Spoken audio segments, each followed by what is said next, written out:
दिलों में हो फागुन, दिशाओं में रुंझुन, हवाओं में गूंजे मेहनत की नई धुन। गगन जिसको गाए हवाओं से सुन सुन, वही धुन मगन मन सभी गुनगुनाए। साकार हों सब मधुर कल्पनाएं, वही धुन मगन मन सभी गुनगुनाए। साकार हों सब मधुर कल्पनाएं। हेलो फ्रेंड्स, मैं अपने चैनल चमकते सितारे में आप सभी का हार्दिक स्वागत करती हूँ। मैं पूनम लाकरा आप सभी के बीच एक बार फिर से हाजिर हूँ जानकारियों और मनोरंजन से भरपूर एक और वीडियो लेकर।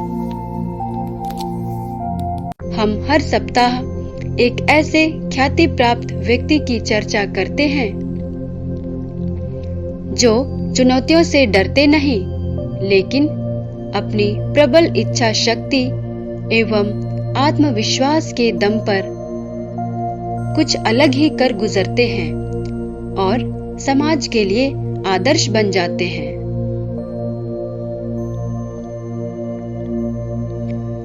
आज की यह कड़ी एक भारतीय महिला पर्वतारोही के नाम समर्पित है,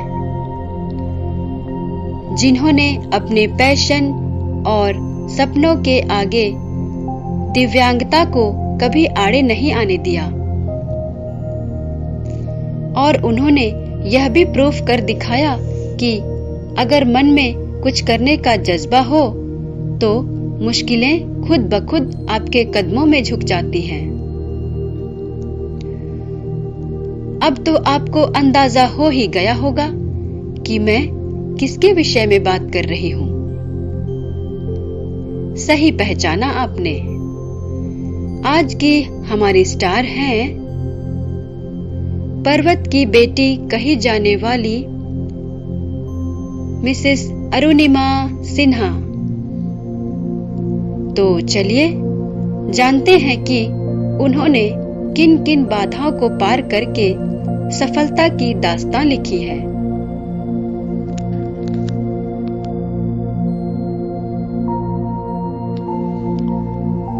अरुणिमा सिन्हा का जन्म 20 जुलाई 1988 को लखनऊ के नजदीक अंबेडकर नगर में हुआ था। उनके घर का नाम सोनू है। उनके पिताजी भारतीय सेना में एक इंजीनियर के रूप में पोस्टेड थे और माताजी स्वास्थ्य विभाग में सुपरवाइजर थी। अफसोस की बात है कि जब अरुणिमा सिन्हा सिर्फ 3 साल की ही थी, तभी उनके सर से पिताजी का साया उठ गया। उनकी देखरेख की सारी जिम्मेदारी माताजी के कंधों पर आ गई। अरुणिमा सिन्हा शुरू से ही खेलों के प्रति बहुत रुचि रखती थी। फुटबॉल और वॉलीबॉल उनके पसंदीदा खेल थे। स्कूली स्तर पर होने वाले वॉलीबॉल प्रतियोगिताओं में अपने राज्य का प्रतिनिधित्व करते हुए वह राष्ट्रीय खिलाड़ी भी रह चुकी हैं। उनकी स्कूली शिक्षा अकबरपुर उत्तर प्रदेश के गवर्नमेंट गर्ल्स इंटर कॉलेज से हुई है। उन्होंने LLB के साथ साथ सोशियोलॉजी विषय से MA किया है।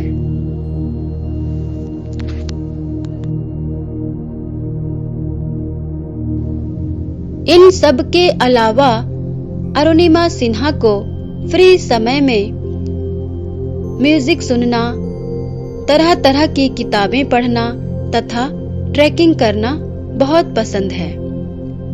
स्वामी विवेकानंद जी के विचारों ने उन्हें अत्यधिक प्रभावित किया है, इसीलिए वे उनको अपना आध्यात्मिक गुरु भी मानती हैं।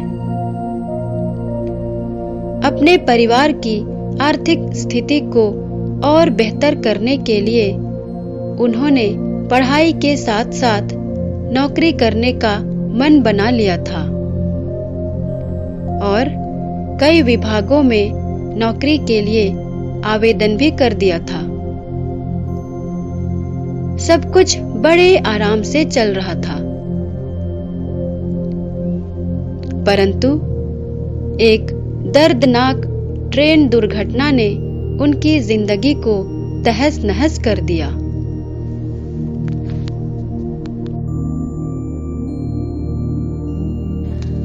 12 अप्रैल 2011 की बात है। अरुणिमा सिन्हा को CISF द्वारा आयोजित परीक्षा में शामिल होने के लिए दिल्ली जाना था। शायद समय की कमी थी अथवा कोई और कारण ट्रेन में रिजर्वेशन नहीं मिल पाया, तो वह सामान्य टिकट लेकर लखनऊ से चलने वाली पद्मावती एक्सप्रेस के जनरल कोच में यात्रा कर रही थी। रात के लगभग 1 बजे ट्रेन बरेली स्टेशन पहुंची। वहीं से कुछ बदमाश उस कोच में दाखिल हुए। उनकी नजर अरुणिमा सिन्हा के गोल्डन चेन पर पड़ी और वे उसे छीनने लगे। खिलाड़ी की फितरत होती है कि वह एक एक पल जीत के लिए संघर्ष करता है, गिव अप कभी नहीं करता। जब अरुणिमा सिन्हा ने उनका विरोध किया तो उन्होंने आव देखा ना ताव उसे उठाकर ट्रेन से बाहर फेंक दिया।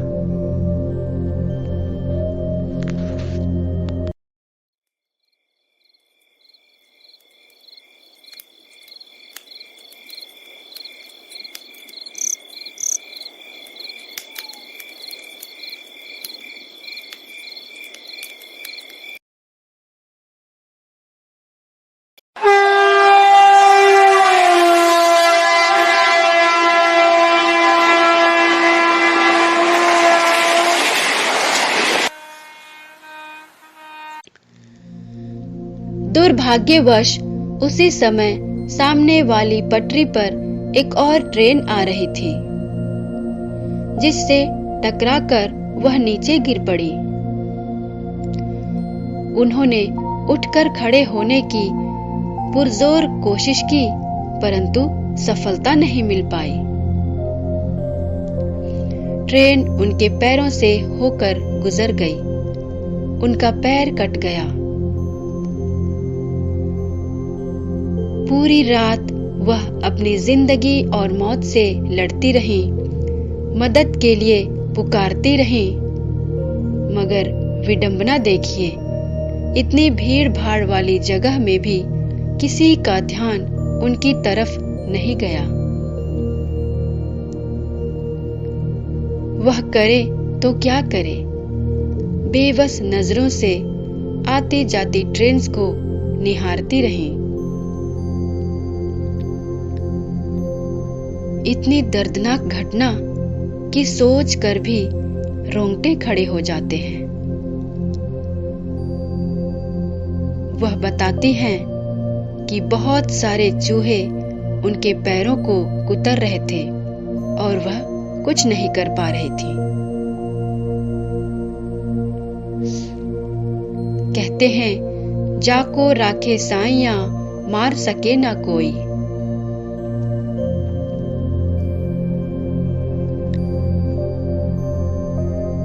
जब सुबह हुई तो गांव के कुछ लोग उन्हें बरेली के निकट एक सरकारी अस्पताल में ले गए।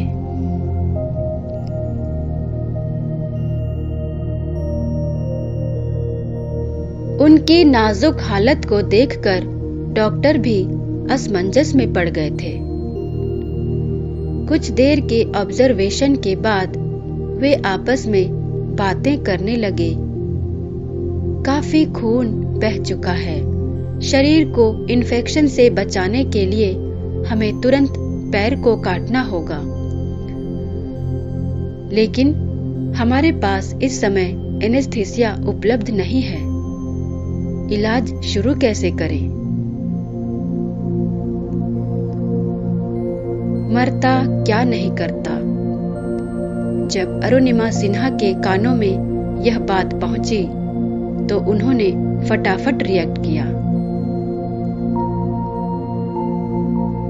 उन्होंने कहा, जब मैंने पूरी रात दर्द बर्दाश्त किया है तो यह दर्द भी सह लूंगी।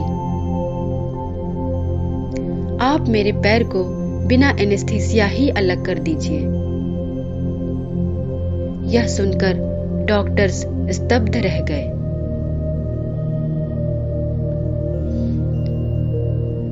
आप में से किसी ने क्या कभी सुना है कि एक पेशेंट की जान बचाने के लिए डॉक्टर ने अपना ब्लड दिया हो?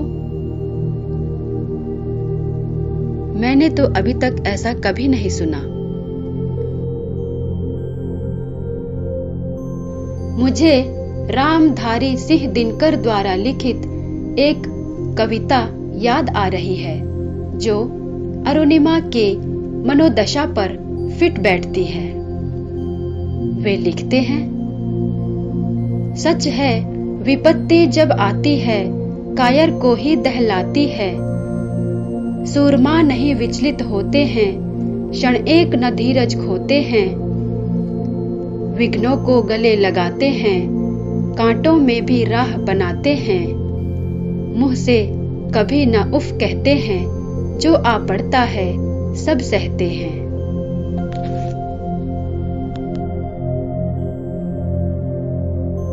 अरुणिमा की हिम्मत को देखकर वहां उपस्थित 2-3 डॉक्टर्स ने अपना एक यूनिट ब्लड देकर बिना देर किए उनका ट्रीटमेंट शुरू कर दिया। छोटा हॉस्पिटल होने के कारण वहां बहुत सारी सुविधाएं उपलब्ध नहीं थीं। अतः 2-4 दिनों बाद उन्हें वहां से king George medical college Lucknow में शिफ्ट कर दिया गया। तब तक तो यह दुर्घटना समाचार पत्रों की सुर्खी बन चुकी थी, क्योंकि अरुणिमा सिन्हा 7 बार की राष्ट्रीय वॉलीबॉल चैंपियन रह चुकी थी। इसलिए रेलवे तथा खेल मंत्रालय की ओर से मुआवजे के रूप में पर्याप्त धनराशि उपलब्ध कराई गई एवं उनके प्रॉपर इलाज के लिए उन्हें जल्द ही नई दिल्ली स्थित एम्स के ट्रॉमा सेंटर में लाया गया।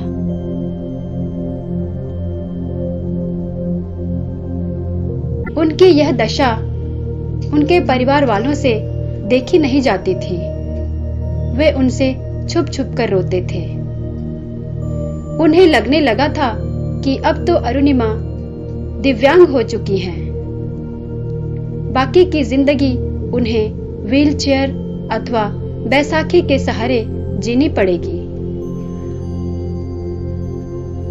क्योंकि उनका एक पैर तो कट ही चुका था, दूसरे में भी काफी चोट आई थी।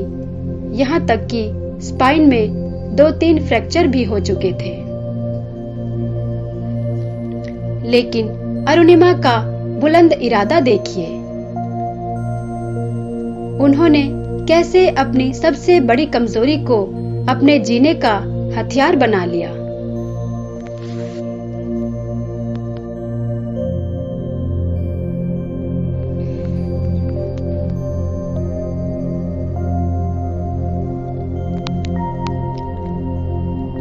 पच्चीस 26 दिनों के ट्रीटमेंट के बाद जब उनकी स्थिति में थोड़ा सुधार होने लगा, तब वह बेड पर लेटे लेटे ही समाचार पत्र पढ़ लिया करती थी। उसी दौरान उन्होंने माउंटेनियरिंग से संबंधित कुछ आर्टिकल्स पढ़े, जिनसे प्रेरित होकर उन्होंने यह संकल्प कर लिया कि वह ठीक होने के बाद माउंट एवरेस्ट की चढ़ाई जरूर करेंगी। आपने अक्सर सुना और देखा होगा कि जब इस तरह की कोई बड़ी दुर्घटना होती है तो अफवाहों का बाजार भी गर्म होने लगता है। मीडिया की ओर से यह रिपोर्ट आई कि अरुणिमा के पास टिकट नहीं था और वह टीटी से बचने के लिए ट्रेन से कूद पड़ी। यह भी रिपोर्ट छपी कि उन्होंने आत्महत्या करने के उद्देश्य से ही ट्रेन से छलांग लगाई थी। जरा सोचिए, जब एक व्यक्ति पहले ही इतनी सारी समस्याओं से घिरा हो तो इस तरह की नकारात्मक खबरों का उसके दिलो दिमाग पर क्या असर पड़ेगा। हालांकि परिवार वालों की तरफ से इस प्रकार की सभी बेबुनियाद खबरों का जोरदार विरोध किया गया, परंतु अरुणिमा के मन में प्रतिकार की भावना भड़क उठी।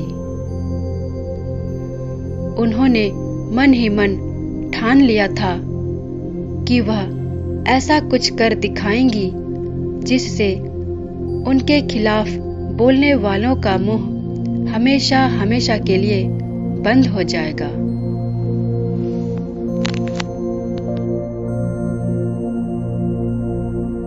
यह तो स्वाभाविक सी बात है कि जब कोई व्यक्ति लीग से हटकर कुछ अलग करना चाहता है तो समाज के लोग उसे पागल अथवा सनकी समझने लगते हैं और उसका मजाक उड़ाया जाता है। सुविख्यात वैज्ञानिक थॉमस एल्वा एडिसन की कहानी तो आप सभी ने सुनी होगी। बार बार प्रश्न पूछने की वजह से उन्हें मंदबुद्धि समझकर अपमानित किया जाता था, परंतु अनेकों एक्सपेरिमेंट के द्वारा उन्होंने बल्ब का आविष्कार कर पूरी दुनिया को रोशन कर दिया। जब अरुणिमा के रिश्तेदारों को यह बात पता चली कि वह माउंटेनियरिंग करना चाहती हैं, तो लोग आपस में कहते थे, अपना एक पैर खो देने की वजह से वह अभी सदमे में है, उसका मानसिक संतुलन बिगड़ चुका है और उसे मानसिक डॉक्टर की जरूरत है।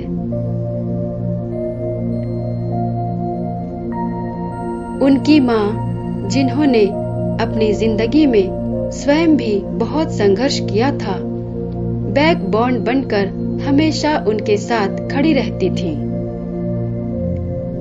माँ और उनके जीजाजी उन्हें हमेशा मोटिवेट करते थे, क्योंकि उन्हें यकीन था कि आज वह जो कुछ सोच रही हैं, वह एक दिन जरूर पूरा होगा।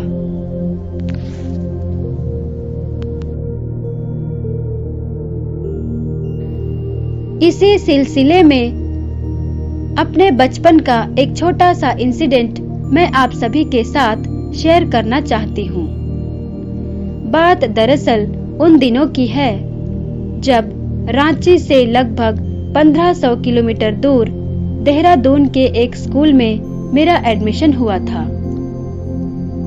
तब गांव के कुछ लोग मेरे पिताजी से अक्सर पूछा करते थे कि आपने अपनी बेटी को इतनी दूर क्यों भेज दिया। पता है उन्होंने क्या जवाब दिया था? उन्होंने कहा, मेरी बेटी जब पढ़ लिख जाएगी तो देहरादून क्या, वह मुझे अमेरिका तक लेकर जा सकती है।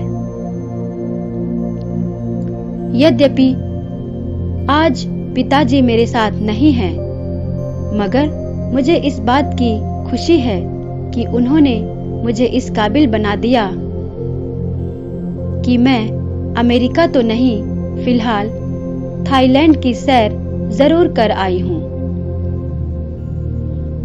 सचमुच पेरेंट्स को बच्चों की काबिलियत पर कितना विश्वास होता है।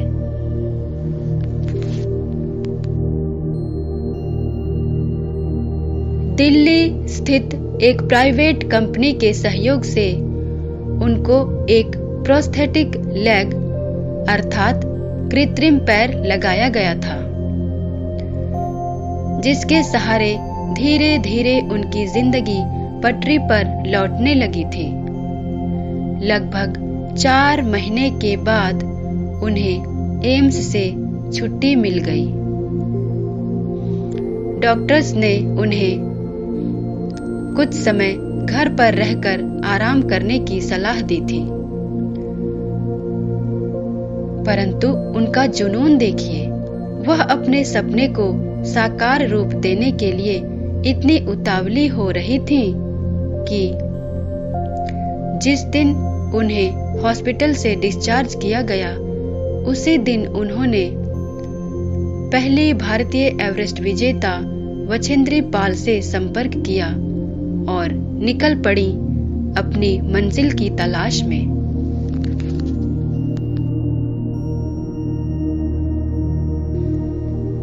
जब अरुणिमा जमशेदपुर झारखंड पहुंची और वछेंद्री पाल मैडम ने उन्हें देखा तो उनकी आंखों में आंसू आ गए। उन्होंने कहा, तुमने इस हालात में एवरेस्ट जैसे दुरूह पहाड़ी के बारे में सोचा? समझो तुमने अपने लिए तो एवरेस्ट फतह कर ही लिया है, बस दुनिया के लिए तारीख की घोषणा करनी बाकी है। यह वाक्य सुनकर उनका उत्साह दुगना हो गया, क्योंकि फैमिली मेंबर के अतिरिक्त पहली बार किसी ने उन पर इतना भरोसा जताया था।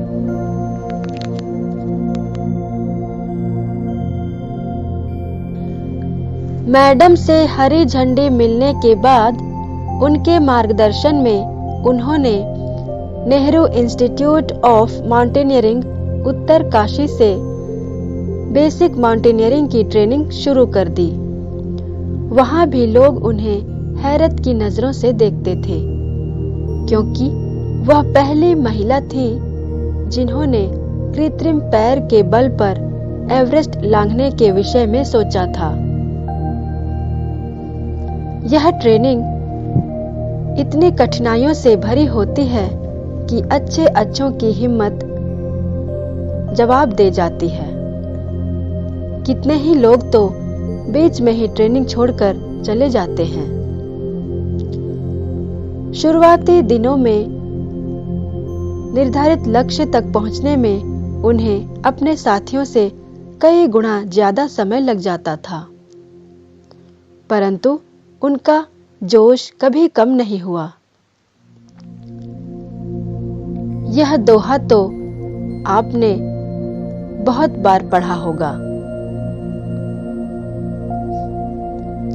करत करत अभ्यास के जड़मति होत सुजान, रस रे आवत जात ते सिल पर परत निशान। अर्थात जिस तरह रस्सी के बार बार रगड़ से कठोर पत्थर पर भी निशान पड़ जाते हैं, उसी प्रकार बार बार के अभ्यास से मूर्ख व्यक्ति भी बुद्धिमान बन जाता है। उन्होंने अपना प्रयास जारी रखा और एक समय ऐसा भी आया जब वह लक्ष्य तक लोगों से पहले पहुंच जाती थी। पीछे से आकर लोग पूछते थे, मैडम आप खाती क्या हो? इतनी जल्दी कैसे पहुंच जाती हो?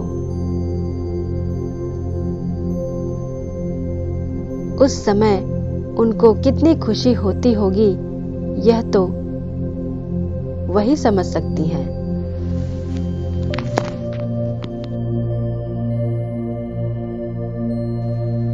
मिडिल क्लास फैमिली का कोई भी व्यक्ति बिना किसी स्पॉन्सरशिप के मिशन एवरेस्ट के विषय में सोच ही नहीं सकता है, क्योंकि इस पूरे अभियान में लगभग 50 से 60 लाख रुपए तक लग जाते हैं। जब अरुणिमा सिन्हा ने टाटा स्टील एडवेंचर फाउंडेशन में अपने स्पॉन्सरशिप के लिए आवेदन किया, तो कंपनी के एमडी ने पहले तो पूरा पैसा देने से साफ मना कर दिया। उन्हें भी संदेह था कि वह यह मिशन पूरा नहीं कर पाएंगी। एक बार फिर से बछेंद्री पाल मैडम ने उन्हें विश्वास दिलाया। तब जाकर वे फुल स्पॉन्सरशिप के लिए राजी हुए। एवरेस्ट पर जाने से पहले माउंटेनियर्स को 3 अलग-अलग कैंप से होकर गुजरना पड़ता है, जहां उनके रास्ते में आने वाली विभिन्न कठिनाइयों से उन्हें अवगत कराया जाता है और यह सिखाया जाता है कि मुश्किल घड़ी में सावधानी पूर्वक धैर्य रखते हुए किस प्रकार कदम दर कदम आगे बढ़ना है। उनकी असली परीक्षा तो कैंप 4 में होती है। यहीं से आरंभ हो जाता है माउंट एवरेस्ट का संघर्षपूर्ण सफर। ऊबड़-खाबड़ रास्ते, बर्फीली हवाएं एवं पल पल बदलते मौसम का मिजाज उनका हौसला कमजोर करने के लिए सदैव बाहें फैलाए रहते हैं और उनसे घबराकर कई लोग तो मंजिल से पहले ही दम तोड़ देते हैं।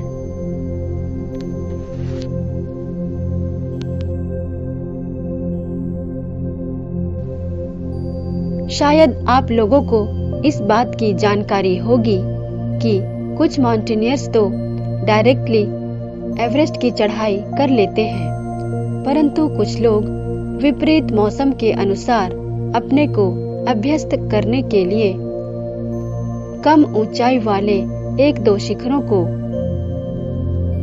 पार करने के बाद ही एवरेस्ट का रास्ता तय करते हैं।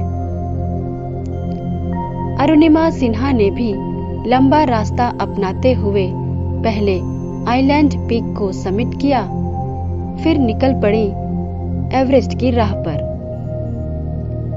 एवरेस्ट तक पहुंचने के लिए हर माउंटेनियर को एक लोकल गाइड प्रोवाइड किया जाता है, जिन्हें शेरपा कहते हैं। जब अरुणिमा के शेरपा को यह बात पता चली कि उनके एक पैर में रॉड डली है और दूसरा पैर आर्टिफिशियल है, तो उसने स्पष्ट शब्दों में कह दिया कि मैं इतना बड़ा खतरा मोल नहीं लेना चाहता। उनके साथ साथ मेरी भी जान जोखिम में पड़ सकती है। बहुत समझाने बुझाने के बाद ही वह उनके साथ चलने के लिए तैयार हुआ।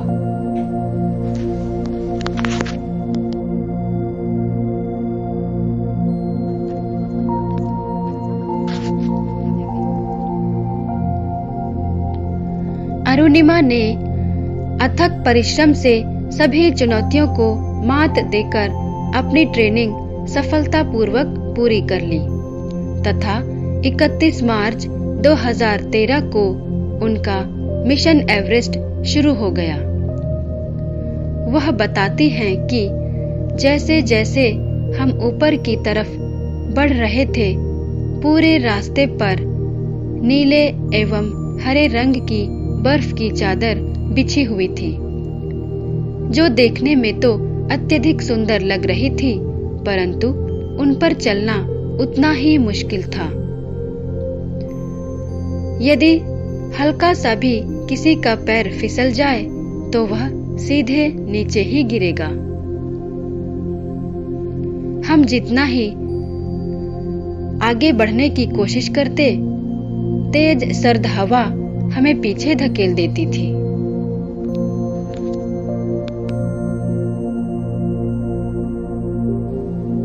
जब वह धीरे धीरे अपने लक्ष्य की ओर बढ़ रही थी, तो उन्होंने देखा कि एक बांग्लादेशी नागरिक जो उनके ठीक आगे चल रहा था, अचानक रुक गया। उसका ऑक्सीजन खत्म हो चुका था और वह सहायता की उम्मीद में अपने दोनों हाथ हिला रहा था। इतनी ऊंचाई पर पहुंचने के बाद कोई चाह कर भी किसी की सहायता नहीं कर पाता है। कुछ देर बाद उसकी सांसें थम गईं और वह वहीं गिर गया। इस तरह की घटनाएं किसी को भी विचलित कर सकती है। अरुणिमा भी ऊहापोह में पड़ गई। आगे जाए या फिर पीछे लौट चले। शेरपा ने कहा, यदि तुम सचमुच अपना लक्ष्य प्राप्त करना चाहती हो तो बिना समय वेस्ट किए डेड बॉडी को लांघकर आगे बढ़ो। उन्होंने दिल पर पत्थर रखा, भगवान से शक्ति मांगी और आगे चल पड़ी।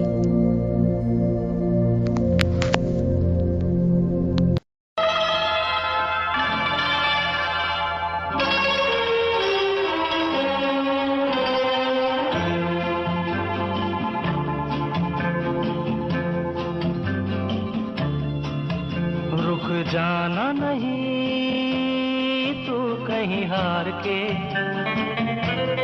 कांटों पे चल के मिलेंगे साए बहार के।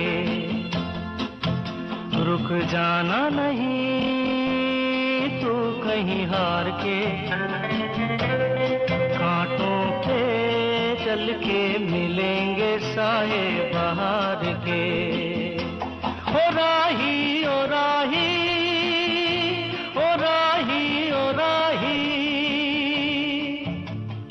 ज्यादा दबाव पड़ने के कारण कभी कभी उनका आर्टिफिशियल पैर निकल जाता था और उन्हें दर्द से होकर गुजरना पड़ता था। साथ ही उसे सेट करने में पर्याप्त समय भी लग जाता था।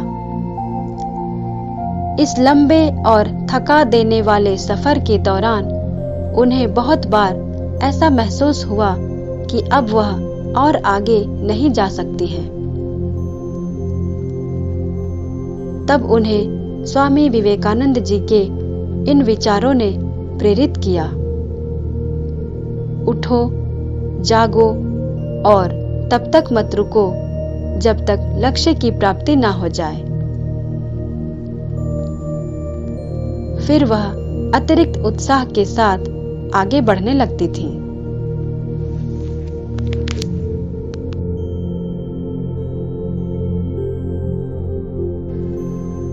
देखते ही देखते वह अपने गोल से मात्र 120 मीटर की दूरी पर स्थित हिलेरी स्टेप पर पहुंच गईं। वहां से एवरेस्ट का नजारा साफ दिखता था। तभी शेरपा ने उनको एक बड़ा सा झटका दिया। उसने बताया, आपका ऑक्सीजन खत्म हो रहा है। जितनी जल्दी हो सके नीचे चलिए। जिंदगी रही तो फिर से ट्राई कर लेना। यह सुनकर मानो उनके पैरों तले की जमीन खिसक गई। इतने करीब आकर वह किसी भी कीमत पर वापस नहीं लौटना चाहती थी। उन्होंने उससे कह दिया, आप जाना चाहते हैं तो लौट जाइए, मैं तो अपने देश का ध्वज फहरा कर ही लौटूंगी। शेरपा को आखिरकार उनकी जिद के आगे झुकना ही पड़ा। दोनों आहिस्ता आहिस्ता आगे बढ़ने लगे।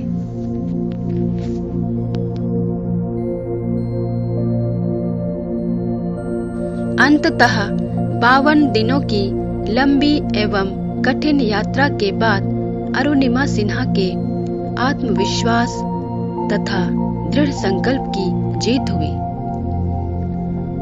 और 21 मई 2013 को सुबह 10:55 पर वह एवरेस्ट विजेता बन गई। उनकी खुशी का ठिकाना नहीं रहा और आंखों से प्रसन्नता के आंसू छलक पड़े। उनका मन हुआ कि दोनों हाथ ऊपर उठाकर जोर जोर से चिल्लाए और दुनिया को बता दे कि आज मैं टॉप ऑफ द वर्ल्ड हूं। हो भी क्यों ना कृत्रिम पैर के सहारे एवरेस्ट को लांघने वाली विश्व की प्रथम दिव्यांग महिला बनकर उन्होंने इतिहास में नया अध्याय जो लिख दिया था।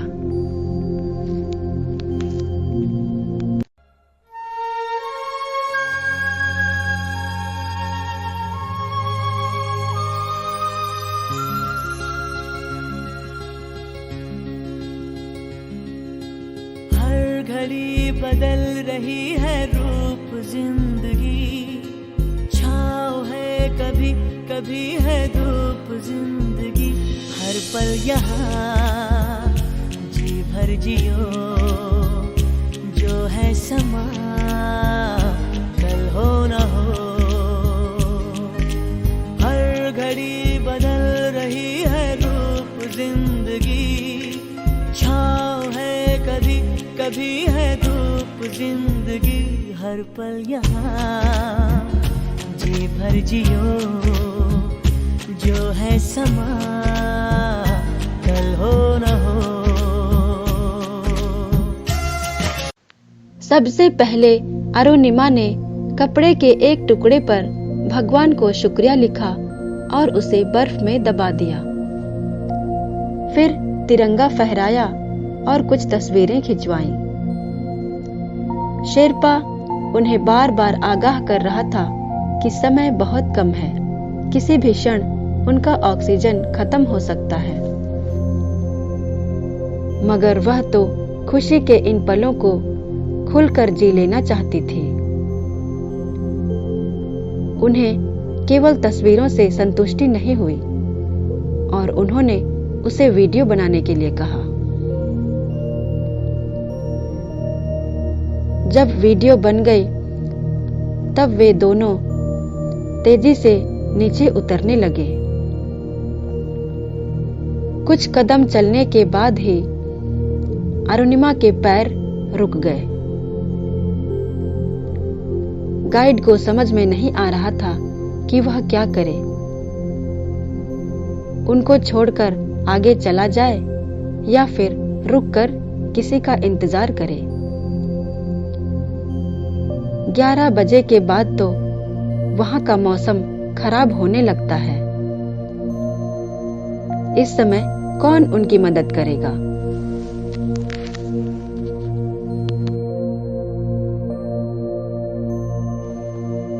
उनकी किस्मत थी या फिर ईश्वर की असीम कृपा। थोड़ी देर बाद एक ब्रिटिश क्लाइंबर ऊपर आ रहा था। शायद उसे विश्वास हो चुका था कि अब वह अपनी मंजिल तक नहीं पहुंच सकता है। उसके पास ऑक्सीजन के 2 सिलेंडर थे। उसने एक को वहीं फेंक दिया और तेजी से नीचे जाने लगा। गाइड की नजरें तो उस तरफ ही लगी थीं। उसने फटाफट जाकर वह सिलेंडर उठाया और अरुणिमा को लगा दिया। इस तरह वे नीचे उतरने में सफल हो गए।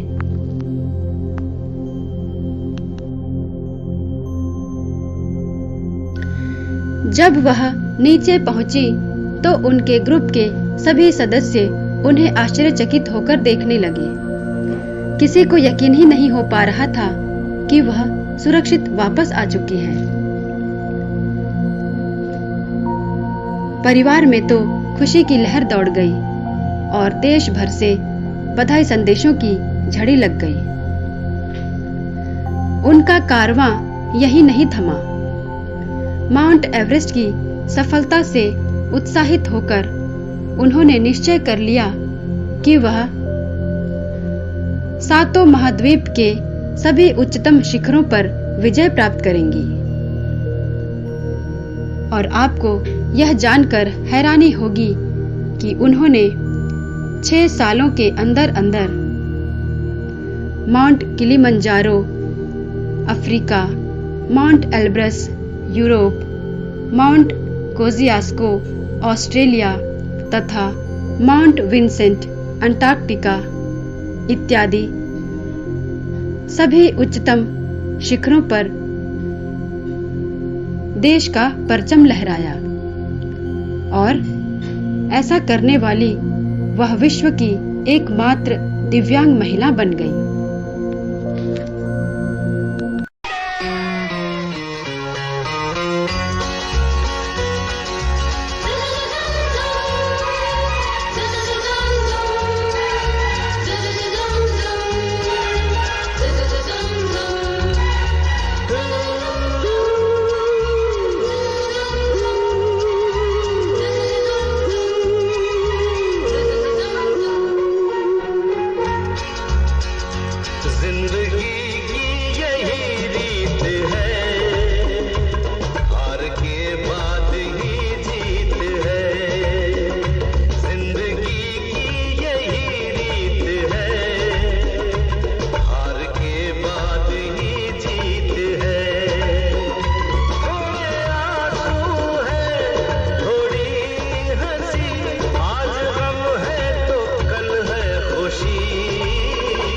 जिंदगी की यही रीत है, हार के बाद ही जीत है।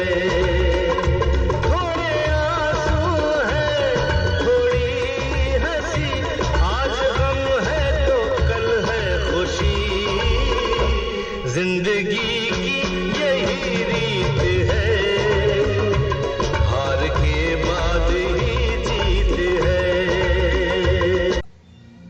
आज वह युवा पीढ़ी के लिए एक रोल मॉडल है और अलग अलग जगहों में जाकर एक मोटिवेशनल स्पीकर के तौर पर लोगों को प्रेरित करती है। साथ ही वह अपने एक ड्रीम प्रोजेक्ट पर काम कर रही है। उनकी दिली इच्छा है कि वह गरीब एवं दिव्यांग बच्चों के लिए एक अंतरराष्ट्रीय स्पोर्ट्स एकेडमी बनाए,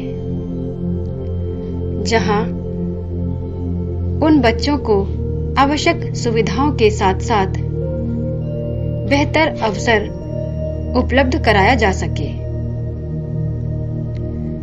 शायद आप में से बहुतों को पता होगा कि करण जौहर उनकी कहानी पर आधारित एक बायोपिक बना रहे हैं।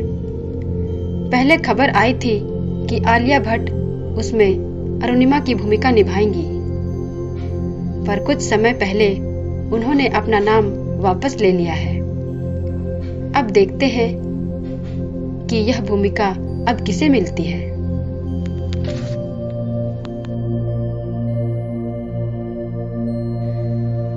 एवरेस्ट विजय के बाद एक बार इंटरव्यू में किसी ने उनसे पूछा, इतने कम समय में एक बड़े एक्सीडेंट से उभरकर आपने इतने बड़े सपने को कैसे साकार कर दिखाया? तो उन्होंने क्या उत्तर दिया, सुनिए उन्हीं की जुबानी।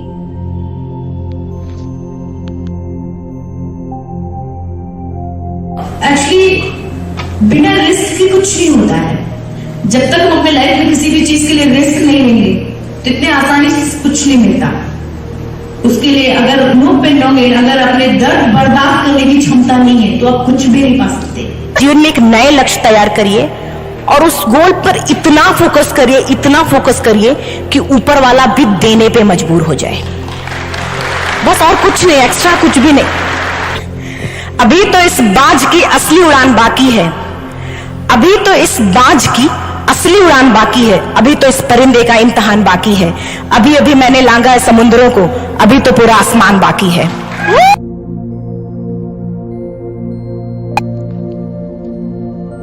उनका मानना है कि कोई भी व्यक्ति शरीर से लाचार अथवा दिव्यांग नहीं होता, किंतु उसकी मानसिकता ही उसे कमजोर या मजबूत बनाती है।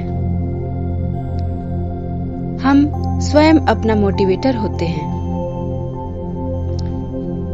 समस्या छोटी हो या बड़ी, अपनी सकारात्मक सोच के द्वारा हम उसे शिकस्त दे सकते हैं, क्योंकि जैसा हम सोचते हैं हमारी जिंदगी में वैसा ही होता है।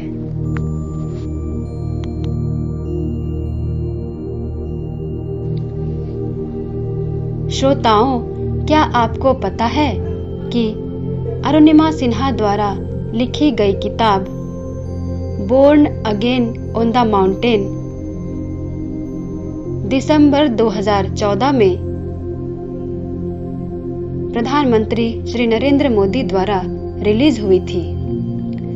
इस किताब में उन्होंने अपने माउंट एवरेस्ट के अनुभवों का विस्तृत वर्णन किया है।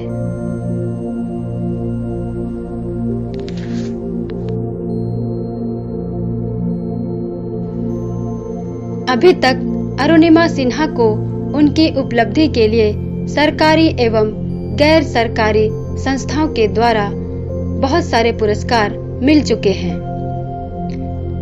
जैसे सलाम इंडिया वीरता पुरस्कार India TV 2013, Aspire young achiever award 2012, रानी लक्ष्मीबाई पुरस्कार, मलाला पुरस्कार, यश भारती पुरस्कार, पद्मश्री पुरस्कार 2015, फर्स्ट लेडी पुरस्कार 2016 तथा तेंजिंग नोर्गे राष्ट्रीय एडवेंचर पुरस्कार 2015 वगैरह वगैरह।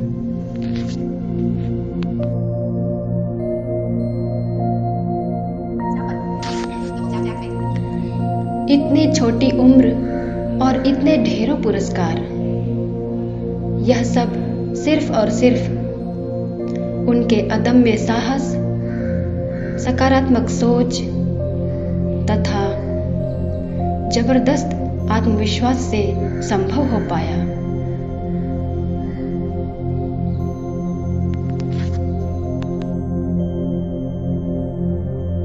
ट्रेन एक्सीडेंट के बाद अक्सर लोग यह सवाल करते थे कि उनसे कौन विवाह करेगा और उनकी आगे की जिंदगी कैसे चलेगी। लेकिन 21 जून 2018 को अरुणिमा सिन्हा श्री गौरव सिंह के साथ विवाह के पवित्र बंधन में बंध गई, जो स्वयं एक पैरा ओलंपियन रह चुके हैं और हर तरह से उनको पूरा सपोर्ट करते हैं।